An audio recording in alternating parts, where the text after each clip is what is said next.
Get ready to transform your business and become wildly profitable with a pricing model that you will love and your clients will absolutely adore.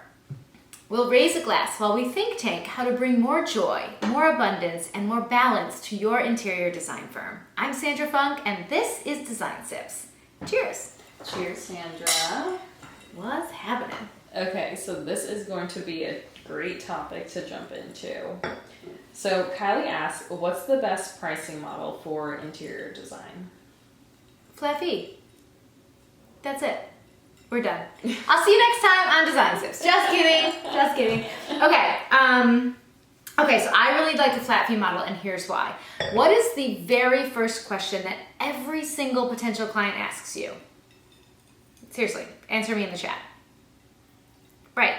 What's this going to cost me? Right? Is that not the first question that every single client asks? It is. And it's so important for you to be able to answer that question. And that, my friends, is being able to calculate a flat fee.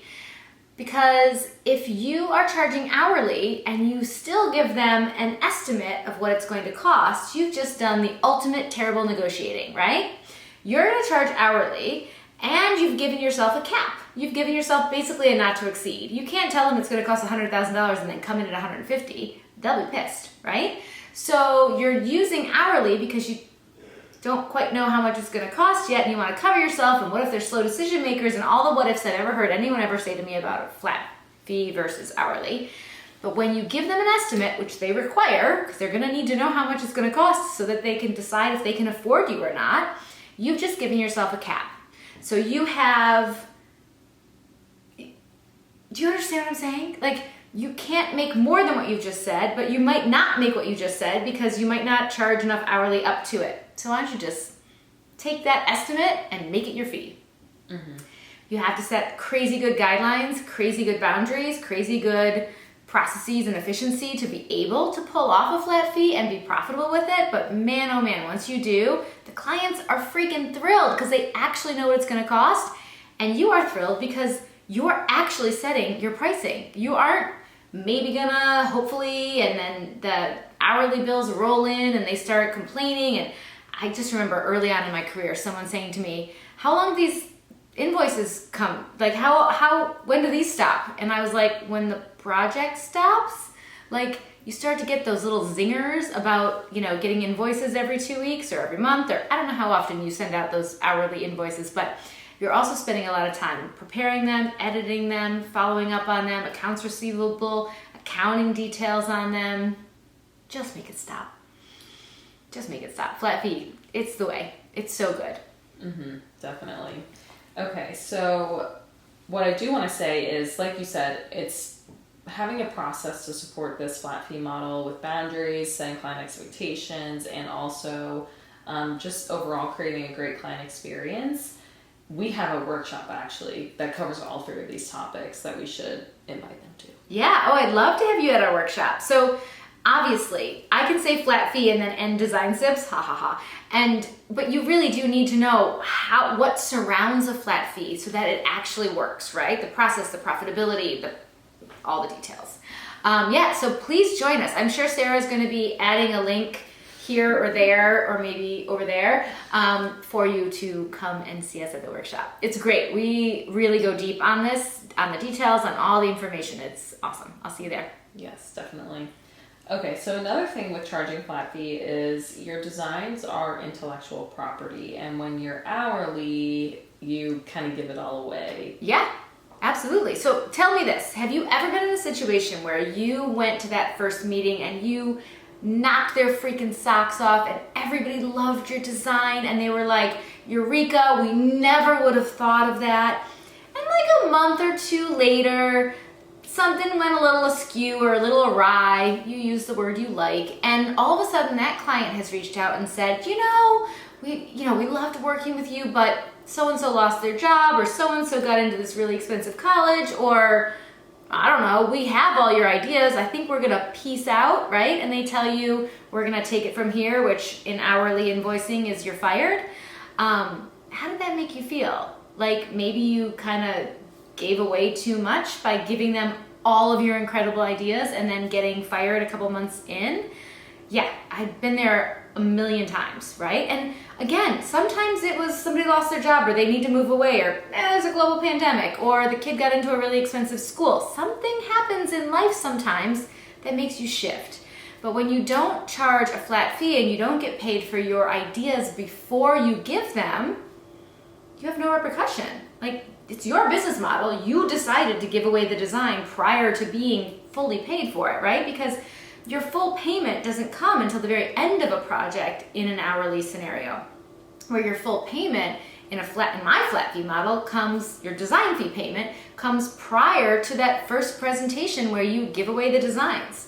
And yeah, it's ballsy to ask for full payment up front, but we have hundreds and hundreds of designers successfully doing it, thrilled. Clients love it. They are completely okay with it. They understand that the designer's value is in those ideas, right? Our designs are intellectual property. They only exist in a Canva, a CAD file, our mind, right? But once we translate them into something where the client can see it, we can never take those ideas back. They have been given. You cannot take them back, right? So don't do it anymore. Mm-hmm. That's all. Yes. Don't do that anymore. It's not rare to do that. We just signed an agreement with a photographer, Right. and she required 100% payment up front. Sure. Before she even arrived. Right. Right. It's not rare. Our industry has turned ourselves into circles, into upset, grieving, anxious turmoil over some antiquated ideas around pricing, profitability, margins, markup. I could go on and on and on. I will not. Somewhere, somehow, this industry got some bad ideas and they have just permeated. And it stops here. Like, just say no. Just say no to bad ideas. Cheers to that. Cheers to that. Mm. And this is a reminder, if you want more bad ideas to ignore, subscribe. Yes, if you want a list of things that you should never do again, you're going to want to stay in touch because we've got all kinds of thoughts on the matter. Okay, let's talk about your flat fee calculator. What is this very special hot topic amongst our industry tool that you have? Yes, so flat fee calculator is basically, it's my way of distilling down historical data used to project what I'm going to charge for future projects. And it's math and it's numbers and an Excel or a Google Doc spreadsheet, something, whatever.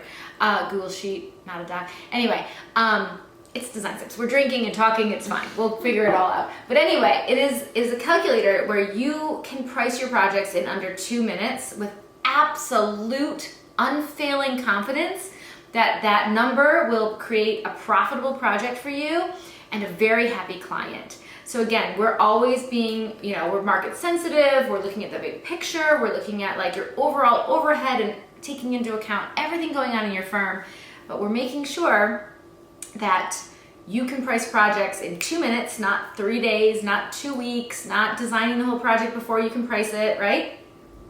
And then time in and time out, we are able to come back and circle back and see the profitability and see that it works. Again, it works because it's based on data and the data does not lie. This is where my super geek stuff comes in. Like, I know I met my husband in like a co-ed business fraternity. I'm a finance major. I worked in business process consulting before design. You can put lipstick on the geek, but the geek is still a geek. See what I'm saying? So this is where the calculator comes from. It's a numbers thing. Yeah, but you're gonna love it. It's incredible. And that is inside the standard. That is interiordesignstandard.com. It's one of our most highly sought after resources that our designers just cannot wait to get their hands on. And it's worth it. It really is. It is the number of designers who have come up to me and like given me a nudge at like some High Point Market event and said like, you changed my life. Like, I cannot believe how much I was undercharging before I met you. And I'm like, we haven't even actually met yet. Like, who are you? What are you doing? But they're a standard member and they're thrilled and their life has changed. Mm-hmm. And yay. Like, yay to that. Cheers to that. I'm going to drink more rosé on that behalf. Another thing about it is it makes the pricing your services not something that you spend days on. Yes, I used to. Oh my God, the things we used to do to price a project. And I'm talking I did it every kind of way you could ever imagine, right? I did it hourly and flat fee and some combination and then a reserve and then chunks and I don't know. What is the thing when you do the chunks? Anyway, regardless, packages. I think it's called packages. Anyway, I've done it every kind of way. And even when you're doing the flat fee and you're figuring out an estimate or and back in the day when I was trying to do a flat fee without historical data and a calculator, I would almost be designing the whole project to be able to figure out, like, I gotta figure out how much furniture we're gonna need, and I gotta figure out this, and I gotta figure out that, and how am I gonna ballpark that, and how am I gonna do this, and then I'd be going, okay, so I basically do the floor planning before I ever even got the job, and then I was trying to do budgets off of that, because they wanted to know budget and design fees. The calculator does both. And then I'd be back of the envelope going, okay, so 2 hours to do this, 3 hours to do that, 3 hours for, like, what? I mean, some of these projects, I know because I have the data. I have one where it was like 450 hours to do the project. Like, 450 hours. Do you think when I was back of the envelope going 3 hours for that, 2 hours, do you think I ever got to 450 hours? No. I wildly undercut myself every single time. Because there's like science on this, we always assume it's going to take us less time than it does and cost less than we think it will, which means when you go into flat fee pricing or even giving them an estimate on how much it's going to cost or what you think your hours are going to be if you're charging hourly, you almost always are going to undercut yourself. So even when we have designers switch to the flat fee model, a natural question they then ask, they always find some place to do hourly again. So project management, travel time, What do you do with that stuff on a flat fee model? Yes, so a conversation we have all the time with designers inside the standard community is, okay, but then when they add like a little bit of scope, I just do hourly, right? Or travel time, I just do hourly, right? Or blah, blah, blah, right? And I'm like, no, guys. If you ever do hourly again, your flat fee that you gave in the beginning is divisible by the hourly rate, and all of a sudden they're like, wait, are you telling me this project's gonna take 723 hours? And you're like, ooh. So no, you never wanna be hourly again. Once you go flat fee, you never go back. So you need to build all of that in, okay? And if there's additional scope creep or unforeseen things that need to happen outside of the original conversation that you need to charge for, you do an estimate and you just clump everything together. Does that make sense? So like, let's say it's a long distance project and you have to do an additional trip outside of what you negotiated. Like 6 trips were included and we're on trip 7. So now, from now on, every additional trip needed outside of the original 6 that were included in the flat fee will be $2,000, $1,500, right? Instead of hourly, clump it. So include the flight, include the hotel room, include the per diem for food, include your time. Clump it all together and come up with a per trip rate going forward for every time they want me to come extra above and beyond what we said we would do is going to be, after I added all those things in, I'm like, closer to $3,000, right? So anyway, do the math, figure it out, and then make sure that it's profitable. Again, those kind of additional things are not at cost. They are at cost with margin in them. They all need to be profitable. So all those little details should be built in the beginnings, like project management, all those details should be in your flat rate at the beginning. And then anything unforeseen extra, do another flat fee for that item.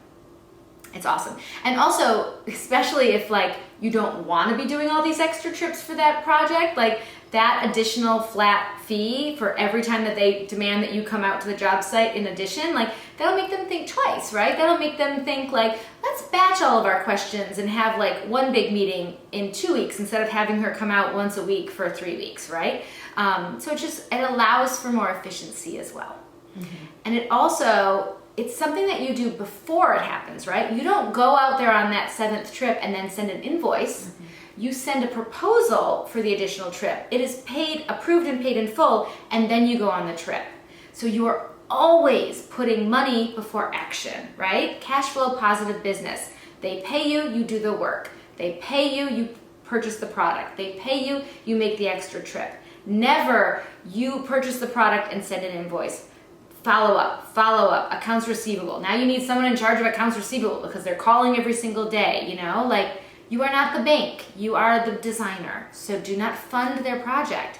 If you do work before you send for payment, you are funding their project. You are floating them. You don't need to do this. These clients love you, appreciate you, want you to do your design work. They don't need you to finance their project. I don't know, again, this is one of the things that my industry gave us as a special little present of poop that we should give back and say, no, thank you, we're changing the game. We're not doing it that way anymore. It's a silly idea. Soapbox done. Let's drink wine. So again, if you want more of the full picture of this and how it plays in with Sandra's process and how she creates a memorable client experience, please come to our workshop. Yeah, workshop has all the nuggets. We're going to talk about all of this in that workshop, so I will see you there. Cheers. All right, that's it, y'all. Go do something fun. Cheers. I'll see you next time on Design Tips.